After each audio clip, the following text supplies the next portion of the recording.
Yung metal. Kala ko naglalag. Hindi.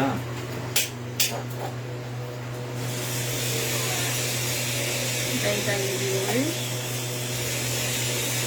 So, ayan. Pasensya na mga ka-airsoft, medyo maingay kasi may gumagawa dun sa likod natin. Ayan, pangat.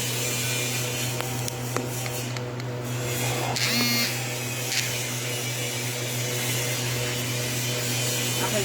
So, ngayon mga ka-airsoft, meron tayong walk-in client, si Sir Rainier from Santa Maria, Bulacan, sir, no? So, ang unit niya is ito. T-Rex High Kappa Black, 5.1 po siya. So, ayan. Maganda siya mga ka-airsoft kasi, ayan, may magwell siya.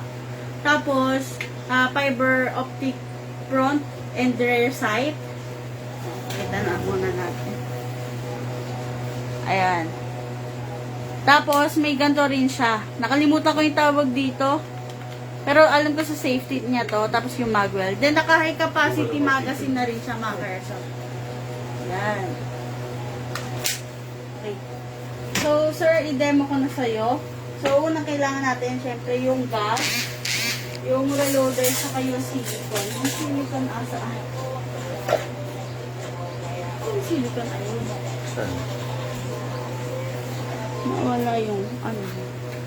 So, bali, sir, ganito una natin gagawin. Maglalagay tayo ng silicone dito. Ito, dito. Saka dito. Pag pala ini-sprayan mo to, sir, baba mo to. Para papasok dun sa loob. Yun. Tapos, sir, dito naman, syempre, isprayan mo yung mga nag-grinding spot, sir, yung mga nagkakaskasan. So, dito, syempre, ganyan. So, isprayan muna natin, sir, ito. Ito, yung piston, tsaka yung nozzle. Ayun, sir, yung labi. Ikaw ba, sir, nag-spray ka? Oil.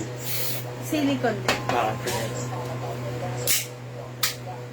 Ikaw na, sir, bahala mag-spray sa mga ganito, Tapos, sir, sa paglagay ng gas, sir, dapat po diretso. Tsaka kapain mo muna, sir, baka kasi mamaya hindi nakashoot, bigla mong masisira yung bulb mo. So, kapain mo muna, diretso, then baba mo. Bilang ka ng 5 seconds to 6. Ganun. 1, 2, 3, 4, 5, 6. So, yun. Yun na, sir, yung tamang paglagay ng gas. Dapat, sir, walang sumisingaw sa gilid. Okay? Tapos, sa paglagay ng bala, sir, baba mo to. Then, kalang mo yung pump mo para kapag nabitawan mo siya, sir, sa finger mo tatama, hindi dito. Kasi baka mabasa. Okay, baba, kalang. Pero kapag ano naman, matututunan mo na yan na hindi kumakas yung spray. Ano. Kahit hindi mo na ikalang. So, ayan, much better kung may reloader, sir. Pindot lang. Hindi ko na ganong punuin, sir. Kasi test pa rin. Testing lang. Tapos, sir, sa pagkasa, turo ko muna. Sa tamang pagkasa mga airsoft, hatak, tapos po bitaw. Huwag pong hatak, tapos ibabalik na gano'n. Bibigyan. Mali po yun. Tapos, sa paglagay ng magazine, sir, dapat po malakas. And huwag pong bibibiyan, sir, kasi baka alam mo nakalak, pero hindi po pala. Okay, sir. So, bali, yung tinuro ko, sir, tapos fire ka rin. Suot mo po, sir. Tapos ang target, Ayun po, sir. hindi mo mabalik. Okay. Tata, tapos atras ko kasi para kita ko. Recoil. Yan. Yung puti Sana.